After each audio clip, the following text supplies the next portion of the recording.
నమస్తే. Welcome to Suman TV. నేను మీ విష్ణు. ప్రస్తుతంతో పాటు ప్రముఖ stock market analyst GV Satyanarayana గారు ఉన్నారు. వారితో మాట్లాడదాం. సార్ నమస్తే సార్. నమస్తే. సత్యనారాయణ గారు, మరలా ఎల్ఐసి ఐపీఓకి సంబంధించిన న్యూస్ అప్డేట్స్ మార్కెట్‌లో చక్కర్లు కొడుతున్నాయి. మార్కెట్ గురించి ఏమాత్రం అవగాహన ఏ ఇద్దరు కలిసినా సరే ఎల్ఐసి ఐపీఓ గురించి మాట్లాడుకుంటున్నారు. మొన్న గడిచిన మార్చ్‌లోనే ఐపీఓ రావాల్సి ఉంది. మళ్ళా ఇప్పుడు మేకి తీసుకొచ్చారు. మరి ఎటువంటి కారణాల వల్ల ఈ 2 నెలల పాటు దాన్ని హోల్డ్‌లో పెట్టారు? మరి ఈ 2 నెలల టైమ్ గ్యాప్‌లో మార్కెట్‌ని ఎటువంటి అంశాలు పూర్తి స్థాయిలో ప్రభావితం చేశాయంటారు? ఓకే. ఇది ఇప్పుడు ప్రెజెంట్ అందరూ ఇన్వెస్టర్స్‌కి ఉన్నటువంటి అనుమానం, డౌటు. అయితే ఎప్పుడైనా గానీ గవర్నమెంట్ ఏం చేస్తుందంటే డిస్ఇన్వెస్ట్‌మెంట్ అని ఉంటుంది. డిస్ఇన్వెస్ట్‌మెంట్ అంటే ఇప్పుడు ఇన్వెస్ట్‌మెంట్ అంటే పెట్టుబడి పెట్టడం. డిస్ఇన్వెస్ట్‌మెంట్ అంటే అమ్మటం. అంటే ఏంది, పబ్లిక్ సెక్టార్ యూనిట్లు, గవర్నమెంట్ ఆర్గనైజేషన్స్ ఏవైతే ఉంటాయో ఆ గవర్నమెంట్ కంపెనీల్లోంచి కొంత వాటాని, కొంత భాగాన్ని పబ్లిక్‌కి, షేర్ హోల్డర్స్ అంటే మన పబ్లిక్‌కి అలాట్ చేసే ప్రొసీజర్‌ని డిస్ఇన్వెస్ట్‌మెంటు. ఇన్వెస్ట్‌మెంట్ అంటే కొనుక్కోవటం, డిస్ఇన్వెస్ట్‌మెంట్ అంటే మనకు అమ్మేవాళ్ళని అర్థం. అంటే ఏదైతే ఇప్పుడు ఎల్ఐసి ఇష్యూ ఉందో ఇది డిస్ఇన్వెస్ట్‌మెంట్. అంటే ప్రతి సంవత్సరం గవర్నమెంట్ ఏం చేస్తుంది, బడ్జెట్‌లో సంవత్సరానికి ఇన్ని వేల అంటే 1,50,000 అని, 1,30,000, 1,20,000 కోట్లని పబ్లిక్ సెక్టార్ ఏవైతే మంచిగున్న కంపెనీలని ప్రజలకి షేర్స్ రూపంలో అమ్మటం అనేది చేస్తూ ఉంటుంది. ఆ చేస్తూ ఉన్న దాంట్లోనే ఎల్ఐసిని ఒకదాన్ని లాస్ట్ ఇయర్ పెట్టడం జరిగింది. కాకపోతే ఆ టైంలోనే అంటే ఫైనాన్షియల్ ఇయర్ ఎండ్ అయిపోతూ వచ్చింది. ఎప్పుడైతే మనకి ఆల్ టైమ్ హై అక్టోబర్ 19కి all time high market reach అయింది. అక్కడి నుంచి పడటం మొదలుపెట్టింది. అంటే అక్టోబర్, నవంబర్, డిసెంబర్, జనవరి కంటిన్యూ చాలా పడుతూ ఫాల్స్ చూసాం. ఫాల్ అయిన తర్వాత అప్పుడేమైంది, ఫైనాన్షియల్ ఇయర్‌లో క్లోజ్ చేద్దామనే ఉద్దేశంతోటి మార్చిలో వీళ్ళు ఐపీఓకి వస్తామని చెప్పేసి అనడం జరిగింది. అనుకున్నారు. కానీ అంటే మార్కెట్ సహకరించకపోవటం, మరి మనం డిస్ఇన్వెస్ట్‌మెంట్ చేస్తే రెస్పాన్స్ సరిగా ఉండదేమో అని చెప్పేసి అసలు జనరల్‌గా ఫైనాన్షియల్ ఇయర్ క్లోజ్ చేయాలి. క్లోజ్ చేయకుండా సెబీకి ఫైల్ చేయడం జరిగింది. అన్నీ అవ్వటం అయింది. కానీ ఈ లోపల మళ్ళీ మనకి రష్యా, ఉక్రెయిన్ యుద్ధం అని, ఇక ఫైనాన్షియల్ ఇయర్ ఎండ్ అయ్యేటప్పటికి మార్కెట్ కూడా సరిగా లేదు, సెంటిమెంటు. ఈ విధంగా మళ్ళీ న్యూ ఫైనాన్షియల్ ఇయర్ ఏప్రిల్ రావటం, ఇప్పుడు మళ్ళీ సెబీకి సబ్మిషను ఏదైతే ప్రాస్పెక్టస్ ఉందో అవన్నీ చేయటం, ఇప్పుడు ఫైనల్ చేయటం జరిగింది. సో ఇప్పుడు మార్చిలో మార్కెట్‌కి అనుకూలమైన వాతావరణం లేదు. లేదు. లేకపోవటం వల్ల పోస్ట్‌పోన్ అయ్యి ఇప్పుడు మాత్రం ఓకే అయిపోయింది. ఇప్పుడు ఇంకోటి కూడా సైజ్ తగ్గించారు. అంటే అప్పుడు ఏదైతే వద్దామనుకున్న సైజ్ ఏదైతే ఉందో ఇప్పుడు తగ్గించటం జరిగింది. ఇప్పుడు ఏదైతే ఉందో దాని డీటెయిల్స్ ఏవైతే ఉన్నాయో మే 4కి ఓపెన్ అవుతుంది. మే 9 క్లోజ్ అవుతుంది. అయితే మే 3వ తారీఖు రంజాన్ ఉంది, సెలవు ఉంది మార్కెట్లు. కాబట్టి మే 4వ తారీఖు డేటు అవన్నీ ఫైనల్ చేయడం జరిగింది. అయితే మీరన్నట్టు అంతకుముందు మనం ఎల్ఐసి ఐపీఓ వస్తుంది ఇలా ఇలా అని ఎక్స్ప్లెయిన్ చేయడం జరిగింది. అయితే చాలా రోజులు జరిగిపోయింది కాబట్టి అప్పుడు డేటు రేట్ రాలేదు. అప్పట్లో రేటు కూడా కొంచెం ఎక్కువ రేట్ అనేది కూడా ఉండే. సుమారు రూ. 1,500 వస్తాం అన్నట్టుగా అప్పట్లో ఉండే. కాకపోతే ఇప్పుడు తగ్గించడం జరిగింది. ఎందుకంటే మార్కెట్ సినారియో అనుకోండి, మార్కెట్ కండిషన్స్ అనుకోండి. అయితే రేట్ ఎక్కువ పెడితే మళ్ళీ రెస్పాన్స్ కూడా రాదు అనే ఉద్దేశంతోటి గవర్నమెంట్ కూడా ఇప్పుడు తగ్గించడం జరిగింది. ఇప్పుడు దాని డీటెయిల్స్ వచ్చేసి మనకి మే 4 ఓపెన్, 9వ తారీఖు క్లోజ్ అవుతుంది. అయితే ఇది రూ. 10 ఫేస్ వాల్యూ. ఈ ఫేస్ వాల్యూ రూ. 10 అంటే జనరల్గా మనం ఏదైనా క్యాల్కులేషన్ చేస్తే రూ. 10కి బేస్ చేస్తాం. అంటే షేర్ మార్కెట్‌లో ఒకప్పుడు 100 ఉండేది. ఇప్పుడు 100 తర్వాత 50 అయింది. 50 తర్వాత ఇప్పుడు రూ. 10కి వచ్చింది. ఈ రూ. 10 ఫేస్ వాల్యూనే ఇది ఎల్ఐసి. అయిన తర్వాత ఇది ఇప్పుడు 900-949 మధ్యలో, 902 నుంచి 949 మధ్యలో మనకి ప్రైస్‌ని ఫిక్స్ చేయడం జరిగింది. ఈ 902, 949 ఈ ధర ఏదైతే 949 ఉంటే రూ. 10 ఫేస్ వాల్యూ. అంటే రూ. 10 ముఖ విలువ. ఫేస్ వాల్యూ అంటే ముఖ విలువ. ఈ ఫేస్ వాల్యూ రూ. 10 ముఖ విలువ 949, 902, 949 అంటే ఏంటంటే రూ. 939 ఎక్స్ట్రా తీసుకుంటున్నామని అర్థం. ఈ ఎక్స్ట్రా ఎందుకు తీసుకుంటుర్రు? రూ. 10 నీవు మరి రూ. 10కి ఇవ్వాలి కదా గవర్నమెంట్ అయినా కానీ. అంటే ఎందుకు ఇయ్యరు? మరి 939 ఎందుకు ప్రీమియం తీసుకుంటారంటే ఎల్ఐసి అనేది ఏదైతే ఉందో లాభాలు సంపాదిస్తున్నటువంటి ఇన్సూరెన్స్ కంపెనీ, గవర్నమెంట్ ఆర్గనైజేషన్ కాబట్టి మిగిలిన ఇన్సూరెన్స్ కంపెనీలు ఏవైతే ఉంటాయో మార్కెట్లో, అంటే ఇప్పుడు ఐసిఐసిఐ లొంబార్డ్ అని, హెచ్డిఎఫ్సి లైఫ్ ఇన్సూరెన్స్లు, ఏవైతే ఇన్సూరెన్స్ కంపెనీలు, ఎస్బీఐ లైఫ్ ఇన్సూరెన్సు, ఏవైతే ఇన్సూరెన్స్ కంపెనీలు ఉన్నాయో అవి ఎంత సంపాదిస్తున్నాయి, మార్కెట్లో ఆ షేర్ ప్రైస్ ఎంత ఉంది, దాన్ని బేస్ చేసుకొని ఎల్ఐసి ఎంత సంపాదిస్తుంది, దాని నెట్వర్క్ ఎంత అని చెప్పేసి వాళ్ళు ఎల్ఐసి ఏదైతే లీడ్ మేనేజర్లు, కో లీడ్ మేనేజర్లు, ఎల్ఐసి మేనేజ్మెంటు, బ్యాంకర్లు, రిజిస్ట్రార్లు, అంటే లీడ్ మేనేజరు, కో లీడ్ మేనేజర్లు, ఎల్ఐసి వాళ్ళు, బ్యాంకర్లు, రిజిస్ట్రారు అందరూ కూర్చొని మార్కెట్ కండిషన్స్ ప్రకారంగా మన మన ఎల్ఐసికి ఇంత ధర నిర్ణయించవచ్చు అని ఒక ధర నిర్ణయించడం జరిగింది. ఈ ప్రొసీజర్ ఏదైతే ఉందో దాన్ని బుక్ బిల్ట్ ఇష్యూ అంటారు. బుక్ బిల్ట్ ఇష్యూ అంటే రూ. 10 షేరు రూ. 10కి ఇవ్వట్లేదు, ప్రీమియం ఎక్స్ట్రా తీసుకొని ఇచ్చే పద్ధతి ఏదైతే ఉందో దాన్ని బుక్ బిల్ట్ ఇష్యూ అంటారు ఒకటి. రెండోది ఎక్స్ట్రా ఎందుకు తీసుకుంటుర్రు అంటే ఇప్పుడు రూ. 10ది రూపాయలకే ఎప్పుడు ఇస్తారు తెలుసా? ఇప్పుడే స్టార్ట్ చేస్తే, అంటే బాబు నీ పైసలు ఇయ్యి నేను ఇప్పుడే మొదలు పెడతా అంటాడు. అప్పుడు రూపాయలది రూపాయలకే ఇస్తారు. అంటే ఏంది, మన పైసలతోటే అతను ఇక బిజినెస్ మొదలు పెడతాడు. అంటే లాభంలోకి రావచ్చు, రాకపోవచ్చు. కానీ ఇది లాభాల్లో ఉన్నటువంటి కంపెనీ కాబట్టి వాళ్ళు రేటుని ఇలా ఫిక్స్ చేయటం జరుగుతుంది. దాన్ని బుక్ బిల్ట్ ఇష్యూ అంటారు. ఇక తర్వాత మార్కెట్ లాట్ అని ఉంటుంది. మార్కెట్ లాటు 15 షేర్లు, అంటే ఒక లాటు 15 షేర్లు అప్లై చేయాలి. మల్టిపుల్స్ అంటే 2, 3, 4 ఇట్లా మల్టిపుల్, అంటే ఒక లాటు 15, 2 లాట్లు 30, 45, 60, 75, 90 ఇట్లా అప్లై చేయాలి. మనము తర్వాత ఇది బిఎస్సి ఎన్ఎస్సిలో లిస్ట్ అవుతుంది 2 ఎక్స్చేంజ్లలో. తర్వాత ఇప్పుడు డిస్కౌంట్ ఇచ్చిండ్రు వాళ్ళు. ఈ డిస్కౌంట్ ఏంటిది అంటే రిటైల్ పోర్షను, పాలసీ హోల్డర్లు. మొదటి నుంచి కూడా ఎల్ఐసి చెప్పుకుంటూ వస్తుంది. జనరల్గా ఈ ఎల్ఐసిలో 2 ఇచ్చిండ్రు. జనరల్గా ఏమవుతుందంటే గవర్నమెంట్ కంపెనీలు ఏవైతే ఉన్నాయో పబ్లిక్ అంటే జనరల్ పబ్లిక్కి ఒక 5% డిస్కౌంట్ మామూలుగా ఉంటుంది, 5 to 10%. ఇది ఇప్పుడు 5% డిస్కౌంట్ ఇవ్వడం జరిగింది జనరల్ పబ్లిక్కి.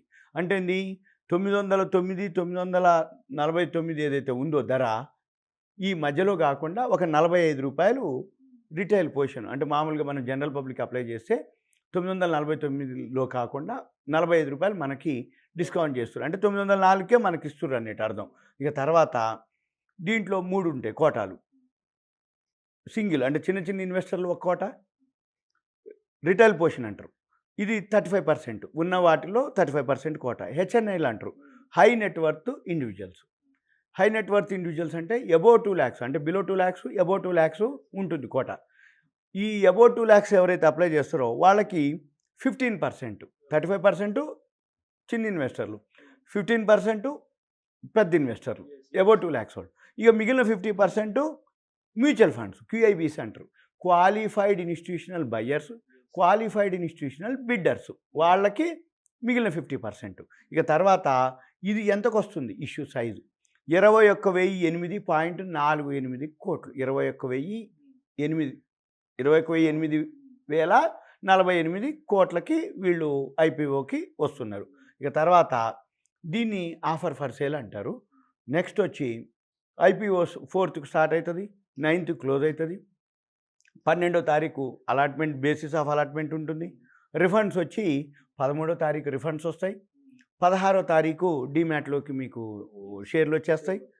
17వ తారీఖు అంటే 16కి డీమ్యాట్లోకి జమ అవుతాయి, 17 నెక్స్ట్ డే షేర్లు ట్రేడ్ అవుతాయి ఏది మార్కెట్లో. ఇక ఇంకొకటి ఇక్కడ మనకి వీళ్ళకి కూడా డిస్కౌంట్ ఇవ్వడం జరిగింది. ఎవరికి? మనకి retail position 45 rupees discount, policy హోల్డర్లకి ఎల్ఐసి ఎవరైతే అంతకుముందు ఎగ్జిస్టింగ్ పాలసీలు తీసుకొని ఉన్నారో, చిన్న పాలసీ అయినా పెద్ద పాలసీ అయినా ఏ పాలసీ అయినా వాళ్ళకి ఎంత 60 రూపాయలు డిస్కౌంట్ ఇవ్వడం జరిగింది. అంటే పాలసీ హోల్డర్ అయితేనో 60 రూపాయలు, అంటే వాళ్ళు ఆ పాలసీ వేసి డీటెయిల్స్ ఇచ్చినట్టయితే వాళ్ళకి 60 రూపాయలు డిస్కౌంట్ వర్తిస్తుంది. పాలసీ ఎవరైతే లేకుండా జనరల్ పబ్లిక్ ఉన్నారో వాళ్ళకి 45 రూపాయలు డిస్కౌంట్ వర్తిస్తుంది. ఇక తర్వాత అంటే 2 కేటగిరీలు, అంటే దీంట్లో 45 రూపాయల కేటగిరీ స్మాల్ ఇన్వెస్టర్స్, 60 రూపాయల డిస్కౌంట్ కేటగిరీ పాలసీ హోల్డర్లు, మళ్ళీ మ్యూచువల్ ఫండ్స్ ఏవైతే వాళ్ళకో టోటల్ అమౌంట్. ఇది జనరల్గా. తర్వాత ఇప్పుడు మ్యాక్సిమం అంటే ఒక లాటు మినిమం 15, మ్యాక్సిమం లాట్స్ 14, అంటే 2, 3, 4 అట్లా. మనం ఒక లాట్ అంటే 15, 2 లాట్లు, 3 లాట్లు, 5 లాట్లు అప్లై చేసిండు 75. అలా మ్యాక్సిమం ఎన్ని అప్లై చేయొచ్చు అంటే 14 లాట్ల వరకు అప్లై చేయొచ్చు.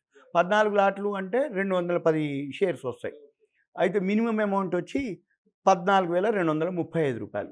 ఏది minimum starting amount 14,000. Maximum amount వచ్చి రూ. 1,99,290. అంటే బిలో 2 lakhsకి ఉంటుంది అన్నట్టు. 1,99,290కి సెట్ చేస్తారు. అయిన తర్వాత ఇప్పుడు 14,235 ఏంది మినిమం అమౌంట్. అంటే ఒక లాట్ 15 అయినప్పుడు మల్టిపుల్ అమౌంట్ కూడా ఇదంతా మనం ఏం చేయక్కర్లే. సిస్టంలోనే క్లిక్ చేయగానే అది అడుగుతుంది.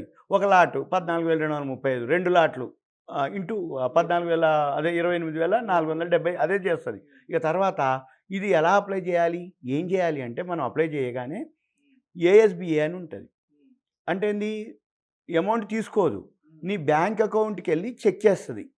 ఇప్పుడు నువ్వు ఒక లాట్ అప్లై చేసినావు, 14,000 ఉందా లేదా అనేది ఫస్ట్ బ్యాంక్ అకౌంట్కి అదే లింకు చెక్ చేసి ఓకే ఉంటేనే ఇది తీసుకుంటుంది. దాన్ని ఏం చేస్తుంది, బ్లాక్ చేస్తుంది ఆ అమౌంట్ని.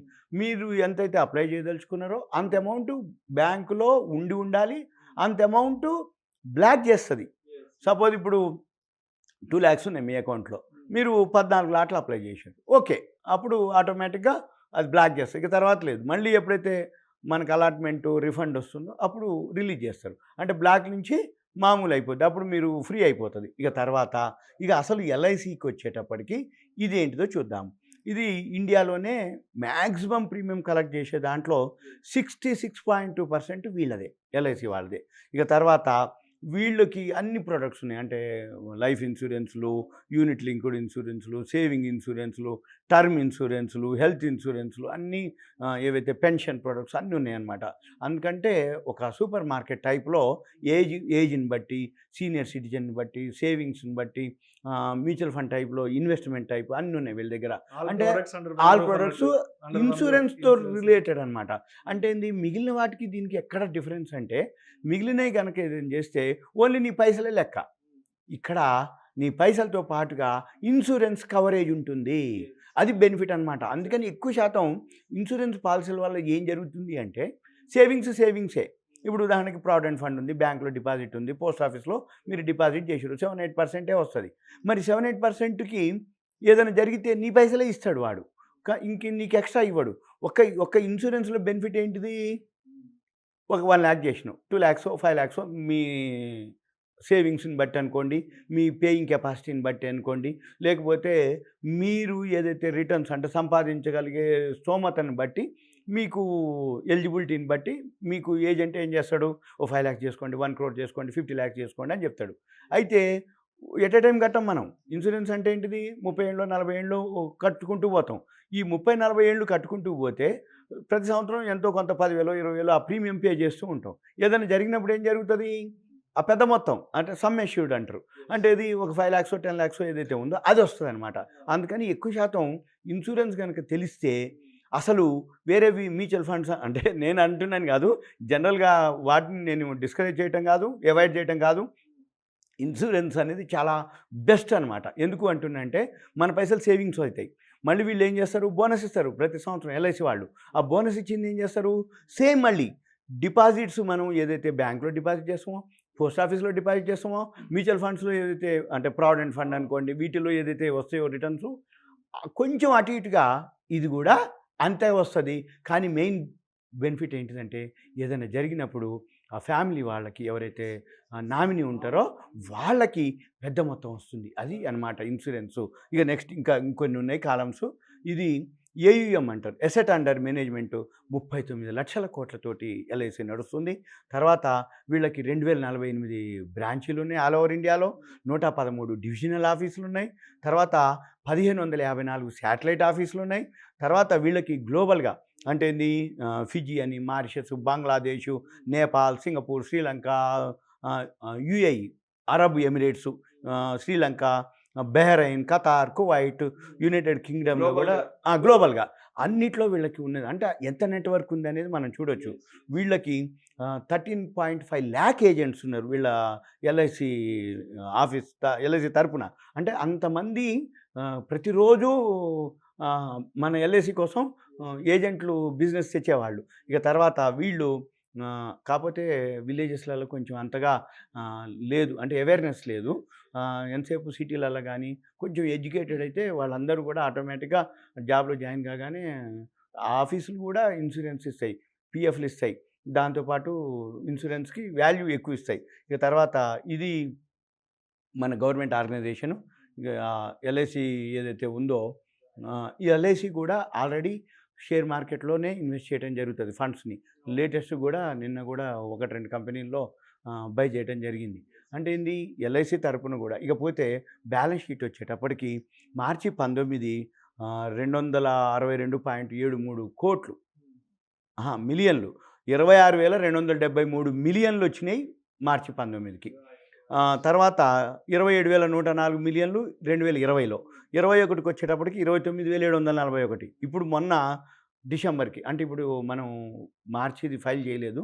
అంటే డిసెంబర్ వరకు సెబీ ఏదైతే ఫైల్ చేసిందో డిసెంబర్ వరకు వచ్చేటప్పటికి 17,153 మిలియన్లు. అంటే ఏంది లాస్ట్ ఇయర్ వచ్చి 29,741 1 ఇయర్‌కి. ఇప్పుడు 9 నెలలకి 17,153. మనం దీన్ని 3 పెట్టి భాగారించి 4 పెట్టి హెచ్చవేస్తే ఎంతైతది? ఇంకొక 6,000 దాకా పెరుగుతది. అంటే 17, 6 23,000. అంటే కొంచెం మార్చి 22కి మరి తక్కువ చూపిస్తుంది. టీటీఎం అంటాం. మరి కొంచెం తక్కువ ఉంది. ఓకే. ఇక తర్వాత లాస్ట్ వచ్చేటప్పటికి దీన్ని రేటింగ్ అంటాం. ఈ రేటింగ్ ఏంటిది అంటే సింపుల్‌గా ఇంకొకటి ఇది 100% promoter stake LIC government organization. మనకి ఇష్యూకి ఇచ్చినాక 96.5% ఉంటుంది. అంటే ఓన్లీ 3.5 మనకిచ్చేది. ఇంకా 96.5% గవర్నమెంట్ ఇచ్చే హ్యాండ్ ఓవర్‌లోనే ఉంటుంది. మనకి పబ్లిక్ ఎంత ఇస్తుంది? 3.5%. 3.5%కే 21,008.48 కోట్ల రూపాయలు విలువ. అంటే ఇక మొత్తం 100% కేస్తే ఇక లెక్కేసుకోవచ్చు దాని వాల్యూ. ఇక పోతే మెయిన్ మళ్ళీ మనం చూడవలసింది ఏంటంటే రేటింగ్ చూడాలి. ఈ రేటింగ్ ఏంటిది అంటే 5 స్టార్, 4 స్టార్ రేటింగ్ ఉంటుంది. జనరల్‌గా గవర్నమెంట్ ఆర్గనైజేషన్‌లు అన్నీ కూడా 5 స్టార్ రేటింగ్ ఉంటుంది. ఎందుకంటే సేఫ్టీ, సెక్యూరిటీ, నమ్మకం ఇవన్నీ ఉంటాయి. కానీ దీనికి 4 రేటింగ్ ఇచ్చారు. 4 రేటింగ్ ఇచ్చిర్రంటే రేటింగ్‌లో 5 ఏదైతే ఉందో గుడ్, 4 ఉందంటే అబోవ్ యావరేజ్, 3 ఉందంటే యావరేజ్, 2 ఉందంటే బిలో యావరేజ్, 1 ఉందంటే పూర్. అంటే ఇది 4 ఇచ్చింది కాబట్టి అబోవ్ యావరేజ్ అని అర్థం. అంటే అబోవ్ యావరేజ్ అంటే నీ ప్రిన్సిపల్‌కి దోఖా లేదు, నీ పైసలకి దోఖా లేదు, లాంగ్ టర్మ్‌కి మంచిది అనే ఉద్దేశం తప్ప వేరేది అనేది లేదు. నా నుంచి ఎల్ఐసి అనేది మాత్రం సింపుల్‌గా లాంగ్ టర్మ్ ఇన్వెస్ట్‌మెంట్‌కి ఉపయోగం. ఒకటి. రెండోది ఇది మెగా ఇష్యూ, పెద్ద ఇష్యూ. అంటే ఏదైతే రిటైల్‌గా అనుకోండి డిస్కౌంట్ ఉంది. పాలసీ హోల్డర్‌లకి డిస్కౌంట్ ఉంది. కాబట్టి నా నుంచి ఎల్ఐసి గురించి ఇది సింపుల్‌గా నా విశ్లేషణ. Thank you sir. Thank you so much. May 4వ తేదీ మార్కెట్‌లో అడుగుపెట్టబోతున్న ఎల్ఐసి ఐపీఓకి సంబంధించిన కంప్లీట్ ప్రొఫైల్‌ని మన ప్రేక్షకులకు మీ విశ్లేషణ ద్వారా చాలా అద్భుతంగా వివరించారు sir. Thank you so much sir. Suman TV ప్రేక్షకులకు ధన్యవాదాలు.